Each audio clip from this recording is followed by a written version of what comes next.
Olá, hoje nós vamos conversar sobre o 7º mandamento, que diz não furtarás. Generosidade, não a ganância.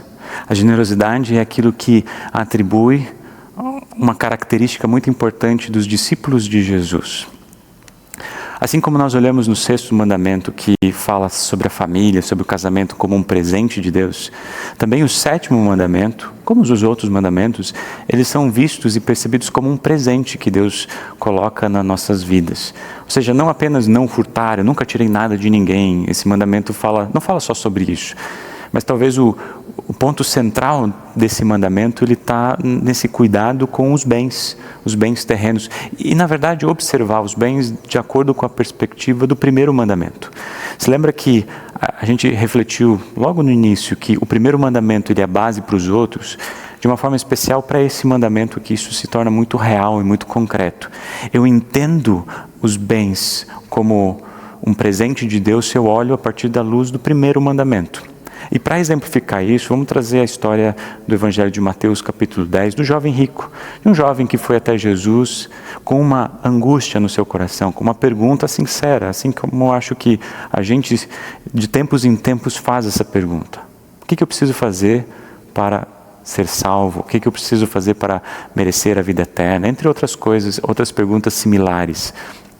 E nesse diálogo com Jesus, esse jovem, ele fala assim, olha, eu tenho seguido os mandamentos, né, em relação ao meu pai, não matar, não tirar os bens dos outros, eu tenho feito tudo isso. Jesus fala, muito bom, que você tem feito todas essas coisas, agora só falta uma coisa, vá, vende tudo que você tem e depois você vem e me siga. O jovem ele saiu e foi embora triste porque ele era dono de muitas propriedades. E aí fica uma dúvida, mas por que Jesus fala para vender todas as coisas e seguir Jesus? Será que esse é o padrão? Será que é isso que Deus quer de nós? Que a gente se desfaça de todos os bens materiais para seguir a Ele, seguir a Jesus? No fundo, o que Jesus estava apontando era justamente aquilo que estava no coração.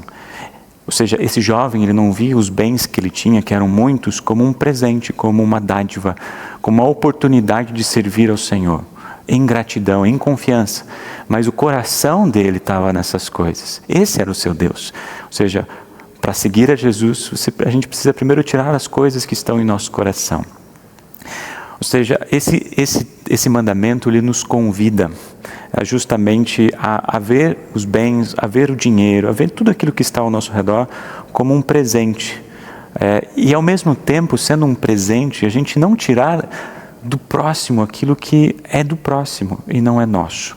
No Catecismo Maior, Lutero ele faz a seguinte afirmação: furtar outra coisa não é senão apropriação injusta de bens alheios, o que, em poucas palavras, compreende toda espécie de vantagens para a desvantagem do próximo. Muitas vezes, e o que Lutero está falando aqui, furtar não é apenas tirar do outro, mas às vezes é por meio de vantagens nossas causar desvantagem no próximo.